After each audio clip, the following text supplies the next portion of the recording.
Hello everyone, hope you all are fit and fine.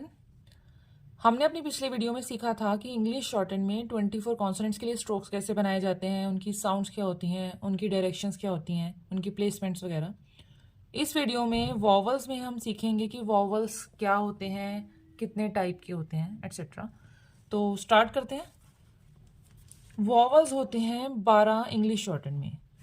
6 होते हैं long sound वाले और 6 होते हैं जिसकी साउंड कम होती है।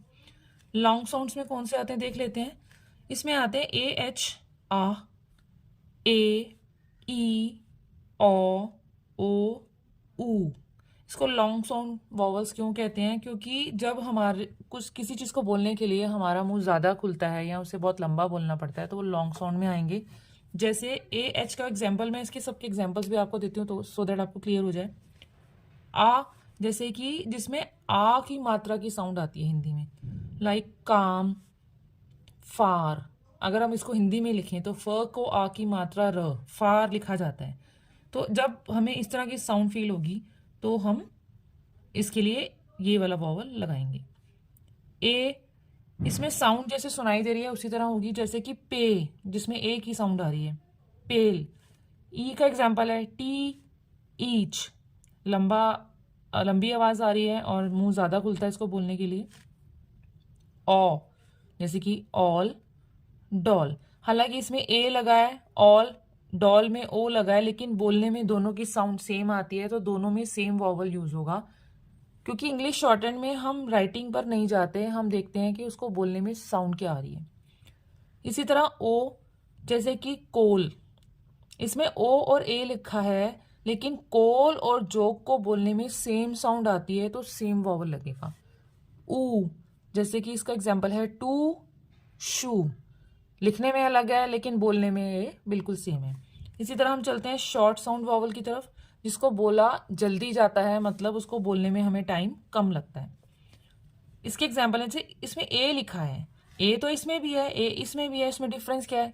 उसमें ए की साउंड लंबी आ रही थी लेकिन शॉर्ट साउंड वॉवल में क्या होगा, ए की साउंड छोटी आएगी, जैसे कि एट, मैप। आप देख रहे होंगे इसमें और इसमें क्या फर्क है। इसमें जब ए वॉवल लगता है तो आवाज आती है पे, पेल। इसमें आवाज आती है एट, मैप, जल्दी बोला जा रहा है। ई, इसके एग्जाम्पल है बेट, टेक, जल्दी बोला जा रहा है। आई, इसके एग्जाम्पल है, इसकी साउंड आएगी छोटी ई की, इट, पिन। ओ, इसकी साउंड आएगी ऑड, ऑ, ऑड, रॉड। यू, इसकी साउंड आएगी छोटे अ की, जैसे कि टब। ट और ब के बीच में अगर कोई मात्रा नहीं है, किसी दो अक्षरों के बीच में अगर कोई मात्रा नहीं है, जैसे कि टब, कप, तो ये वाला वॉवल यूज होगा।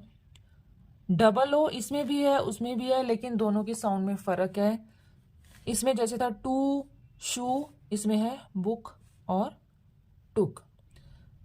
अभी मैंने इसके आपको थोड़े एग्जाम्पल दिए हैं लेकिन इसको हम डेप्थ में नेक्स्ट वीडियो में क्लियर करेंगे।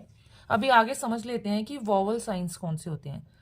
वॉवल साइंस दो तरह के होते हैं, एक डॉट और एक डैश लगता है।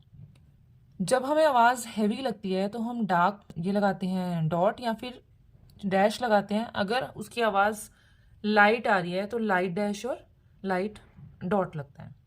एक होती है वॉवल प्लेसेस। वॉवल प्लेसेस क्या होती हैं? इंग्लिश शॉर्टहैंड में वॉवल की प्लेसेस 3 होती हैं, एक बिगनिंग में, एक मिडल में, एक एंड में। बिगनिंग वाले को हम फर्स्ट प्लेस, इसको सेकंड प्लेस और इसको थर्ड प्लेस कहते हैं। अब जैसे हमने पी लिखा है ऊपर से नीचे की तरफ, तो हम इसको बिफोर और इसको आफ्टर बोलते हैं। एक ये चीज भी आपको नोट करनी है, जो वॉवल लगेगा वो यहाँ तो यहाँ लगेगा या फिर यहाँ या फिर यहाँ। अगर बोलने में वॉवल की आवाज पहले आ रही है तो ये बिफोर प्लेस पे लगेगा। हर एक स्ट्रोक्स में हम ऐसे देखेंगे, जैसे हमने ये स्ट्रोक बनाई, ये बिफोर है, ये आफ्टर है। अगर आवाज पहले आ रही है तो फर्स्ट प्लेस वॉवल यहाँ, सेकंड यहाँ और थर्ड यहाँ होगा। इसी तरह सब में। अब ये हमने इसको इस तरह बनाया, ये बिफोर हुआ, ये आफ्टर हुआ, इसका ये बिफोर, ये आफ्टर, ये बिफोर, ये आफ्टर, ये नीचे से ऊपर बना है एल, ये बिफोर, ये आफ्टर। ये ऊपर वाला बिफोर होगा और नीचे वाला आफ्टर होगा। इसमें जो हॉरिजॉन्टल स्ट्रोक्स बन रहे हैं उसमें ऊपर बिफोर और नीचे आफ्टर माना जाएगा। सब में फर्स्ट प्लेस वॉवल यहाँ, सेकंड यहाँ और थर्ड यहाँ लगेगा।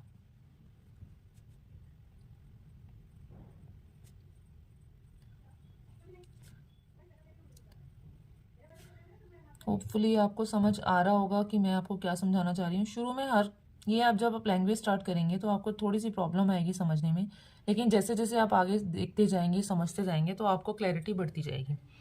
अभी मैंने आपको बेसिक सिखाया है, लेकिन नेक्स्ट वीडियो में हम हर एक सिंगल वॉवल को लेके उसकी ज़्यादा डिटेलिंग में जाएंगे, तो आपको बहुत अच्छे से क्लियर हो जाएगा। मैं जैसे जैसे समझा रही हूँ आप वैसे वैसे उसको एक बार रिवाइज करते जाओ, आपको कोई प्रॉब्लम नहीं आएगी। बहुत ईजी वे में आपको सिखाने वाली हूँ, तो आप चिंता मत करो, जितना सिखाया है उतनी उसकी प्रैक्टिस करो। तो नेक्स्ट वीडियो में हम थोड़ा डिटेलिंग में जाएंगे साउंड्स की। तो मिलते हैं नेक्स्ट वीडियो में, तब तक के लिए बाय बाय।